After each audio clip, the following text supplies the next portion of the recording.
নিরামিষ পুঁইশাক চচ্চড়ির জন্য আমি তেল গরম করে জিরে, পাঁচফোড়ন আর শুকনো লঙ্কা ফোড়ন দিয়ে আমি আলুগুলোকে ছেড়ে দেবো। আলুগুলোকে ছেড়ে দেওয়ার পরে পুঁইশাকের ডাঁটাগুলোকে আমি আলাদা করে কেটে রেখেছিলাম, সেগুলোকেও ছেড়ে দেবো একসাথে, আলুর সাথে ভাজা ভাজা করে নেব। একটু নুন দিয়ে দেবো, নুন দিয়ে আলু আর ডাঁটাকে একসাথে ভাজবো। একটুক্ষণ সময় আলু আর ডাঁটাকে ভাজার পরে আমি এর মধ্যে দিয়ে দেবো কুমড়ো আর কুমড়ো বেগুন দিয়ে আমি একটু নাড়াচাড়া করব। নাড়াচাড়া করার পরে আমি একটুক্ষণ নাড়াচাড়া করে নিয়ে আমি এর মধ্যে আস্তে আস্তে দিয়ে দেবো পুঁইশাকের পাতা। তো দেখো আমি একটু নাড়াচাড়া করে নিয়ে পুঁইশাকের পাতাগুলো অ্যাড করে দিলাম।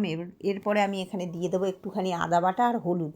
একসঙ্গে আদা বাটা আর হলুদ দিয়ে আমি এবার নাড়াচাড়া করব। তো দেখো খুব সুন্দর করে পুঁইশাকটাকে, এত সুন্দর টাটকা আজকের পুঁইশাকগুলো ছিল, মানে কি বলবো, দেখে ভীষণ লোভ লেগেছিল।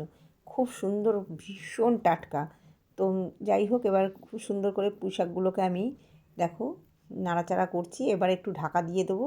খানিকক্ষণ পরে দেখছি দেখো তুলে আবার অনেকটাই মজে গেছে। এবার আমি আরেকবার একটু ঢাকা দিয়ে রেখে দেবো। তো দেখো খানিকক্ষণ পরে তুলে দেখছি দেখো কি সুন্দর মজে, একদম পুরো মজে গেছে। ভিডিওটা ভালো লাগলে লাইক কমেন্ট শেয়ার করে পাশে থাকো।